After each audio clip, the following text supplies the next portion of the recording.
Hey guys, welcome back to Full Driver's Life. My channel has a major focus in off-road lighting test. I test every light from budget-friendly brands to high price tag, racing-proven powerhouse to serve the channel. The lighting setup on my vehicle changes on a weekly basis. I've gotten asked this question several times. What lights do I run on a daily basis? What is my lighting setup on a regular day? That is a very good question.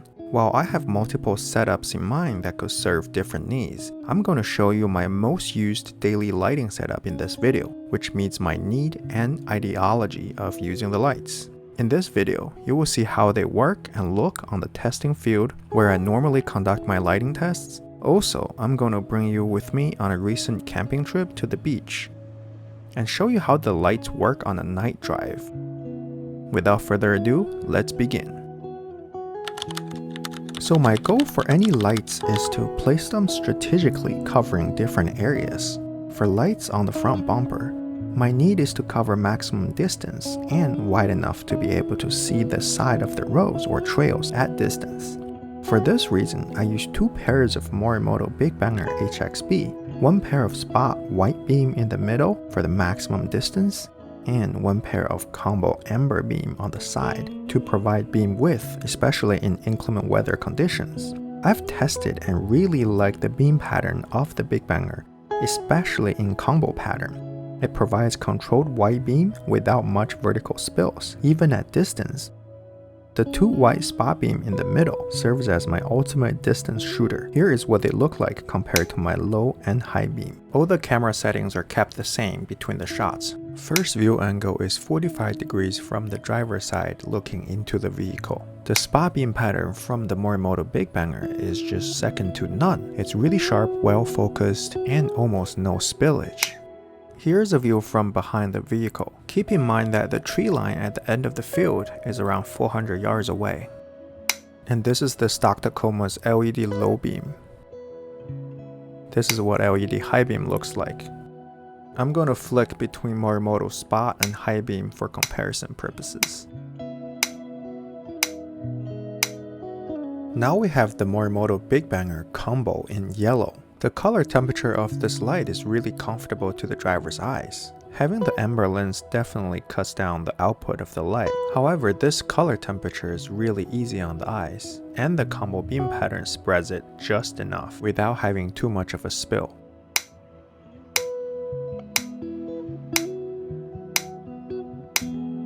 Alright, now the angle is 45 degrees from behind the driver. From this angle, I'm comparing between the spot and combo beam pattern, and it's really easy to see why I picked one of each.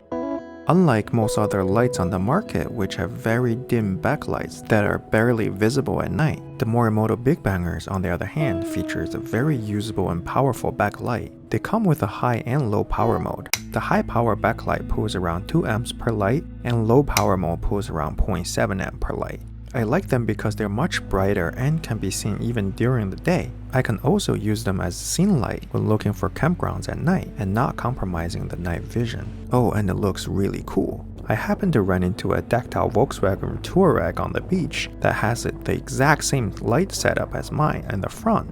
And it was running these backlights. They can be easily spotted from miles away during the day too. Now I'm going to show you how they work on the beach. Alright, here is the Morimoto BigBanger in spot.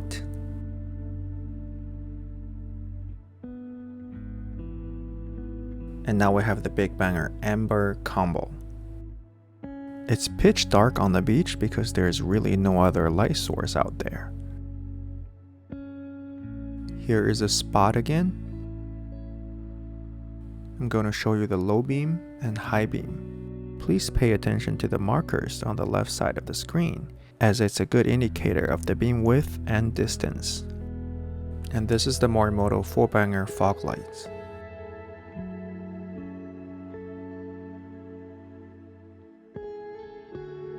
BigBanger combo.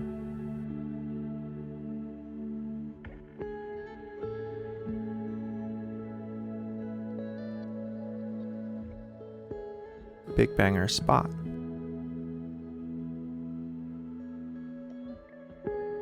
I guess now is the perfect segue to talk about fog lights since I just showed you the 4-banger fog light from Morimoto. They are my fog light of choice. I recently replaced my old Diode Dynamics SS3 Pro because I've seen great reviews of the 4-bangers and really wanted to test them out myself. So far, I'm not disappointed.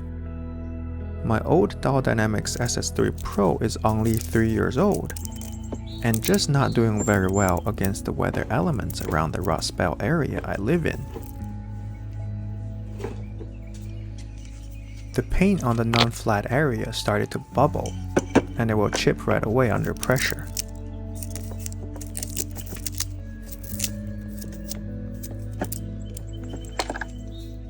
Hopefully the 4-banger fog light from Morimoto will stand the test of time, and road salt of course.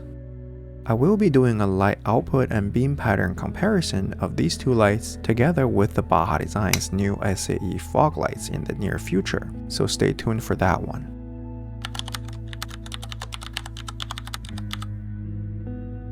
For ditch lights, I prefer maximum coverage in terms of left to right width. I'm extremely happy with my rigid DSS Pro pods in driving beam pattern. I've been using them as my ditch lights for years, and they have served me very well. Here's what they look like on the field. They have a butterfly beam pattern and fits my need perfectly. For chase light, I like to keep it simple but effective. I run a single Baja Design Squadron Sport with their new factory amber lens in combo pattern. It is mounted to the back of my Dirtbox Overland Canopy camper. They're not about super high output or style, they're about getting the job done, which is safety. Whether I'm in a convoy kicking up dust or just reversing out of a tight spot in the dark, having the highly visible rear light makes a big difference.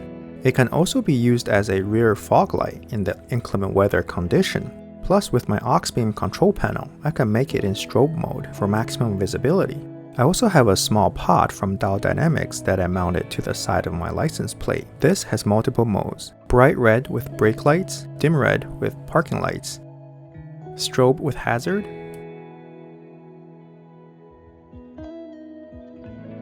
and bright white with reverse lights. For illumination at camp or in the areas where I don't want to blind others, I'm using Auxbeam Rock lights. I can change color and brightness using an app. I prefer red because it doesn't attract bugs and is night vision friendly. I have them mounted to the side of my camper pointing down. They are wired into the standalone battery pack located in the truck bed, so I can have them on even when the vehicle's off, like a camping light. 4 of them consumes less than 1 amp altogether. I use the Auxbeam 12-GAN switch control panel to power them so they can be turned on remotely on my phone anytime anywhere around the vehicle. They may seem very dim, but they give me just enough visibility at night when my eyes are used to the dark environment. So that is my everyday lighting setup.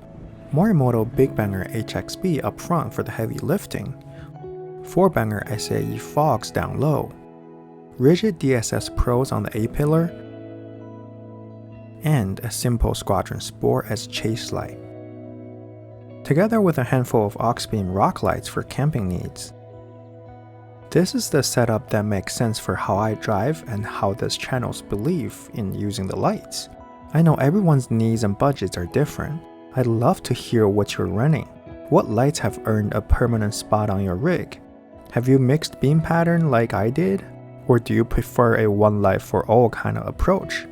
Drop your thoughts, questions, or hard learning lighting lessons down in the comments. I read every comment, and your feedback actually shapes the next round of tests. If there's a combo you want me to compare, or budget light that's punching above its weight, please let me know. It might end up in the next field session. Lastly, I want to give a shout out to my friends at Offroad Prints. They make 3D printed custom light covers. Currently, they're offering cover solutions for Diode Dynamics only. They're planning to expand their offers very soon. If you want your lights to stand out even without turning them on, please hit them up. I'll put a link in the description below. Alright, thank you guys for watching. Have a good one.